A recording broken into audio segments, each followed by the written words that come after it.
नमस्कार। मैं PM DNS Singh और आप देख रहे हैं कमाल यार। इस वक्त की बहुत ही बड़ी खबर निकलकर सामने आ रही है नेपाल के लिए। नेपाल ने एक तरफ चीन को बहुत बड़ा झटका दे दिया है और दूसरी ओर देवबा ये कह रहे हैं कि एमसीसी जो है वो नेपाल के लिए हितकारी है। तीसरी ओर यहाँ पे नेपाल के जो प्रधानमंत्री देवबा हैं वो भारत जाने की योजना बना रहे हैं, जो कि अर्लियर जनवरी जाने की योजना है। अब ये तीनों ही बड़ी खबरें इसलिए हो जाती हैं क्योंकि जो चीजें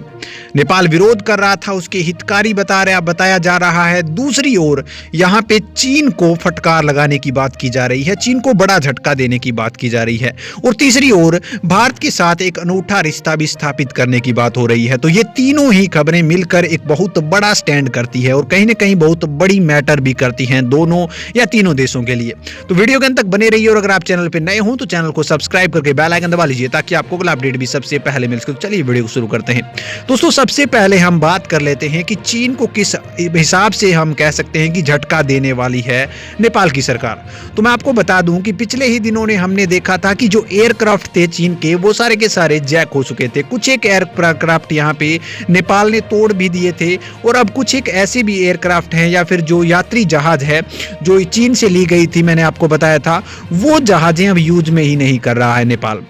और आगे कोई भी प्रकार की डील न करने की बात चल रही है, जो कि सबसे बड़ी यहाँ पे बात है। दूसरी ओर देवबा का कहना है कि जो यहाँ पे चीन है वो हमारी जमीनों को हड़पने वाला है और चीनी गवर्नमेंट या फिर चीन की जो रणनीति होती है उसके मुताबिक देवबा का ये भी मानना है कि ये छोटे देशों को कर्जदार बनाता है और और अपने अंडर ले लेता है, जो कि हमारे लिए अच्छा नहीं होगा इनके साथ डील करना। दूसरी ओर यहाँ पे एक बहुत बड़ा समझौता ये भी है कि उन्होंने कहा है कि 50 करोड़ की जो अमेरिकी डॉलर का कार्यक्रम चल रहा है, जैसा कि हमने बताया था आपको कि अमेरिका इन्वेस्ट करना चाहता है नेपाल के अंदर एमसीसी के अकॉर्डिंग, जिसके अंदर जो हाइड्रो पावर सिस्टम है या फिर बिजली के जितने भी सिस्टम है वो बनाए जा रहे हैं और उसके अंदर इन्वेस्ट करके अब नेपाल में अधिक मात्रा में बिजली को उत्पादित करा जाएगा और फिर उसका निर्यात किया जाएगा, यानी कि भारत में या फिर पड़ोसी कंट्रियों में,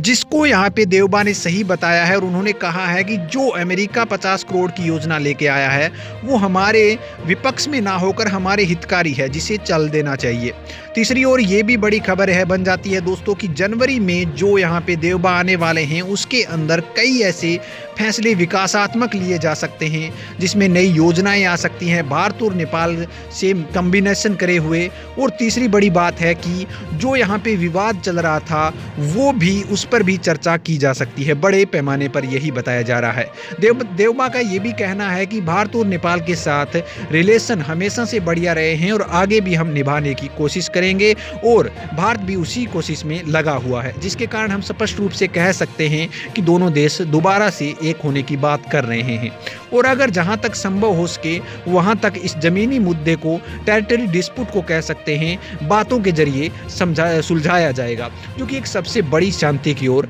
यहाँ पे ले जाता हुआ प्रतीत हो रहा है। तो ये तीनों ही खबरें अगर मिलाई जाए दोस्तों तो एक बहुत बड़ा रूप ले लेती है, जहाँ पे यहाँ पे जो केपी शर्मा ओली की सरकार में बताया जा रहा था कि चीन एकमात्र यहाँ पे सबसे बेस्ट फ्रेंड बन चुका है नेपाल का, उसको अब यहाँ पे झटका देने की बात की जा रही है। दूसरी ओर एमसीसी का विरोध जो कि पूरे नेपाल में हो रहा था उसे हितकारी बताया जा रहा है और तीसरी ओर भारत के साथ ये अर्लियर मीटिंग। तो आपकी क्या राय इनके बारे में, अपने विचार कमेंट सेक्शन में जरूर लिखिए। चलिए आज के लिए इतना रखते हैं, आगे कोई नया अपडेट मिलता है फिर आपके सामने हाजिर होंगे। तो वीडियो को लाइक कीजिए, शेयर कीजिए और अगर आप चैनल पर नए हो तो चैनल को सब्सक्राइब करके बेल आइकन दबा लीजिए ताकि आपको अगला अपडेट भी सबसे पहले मिल सके।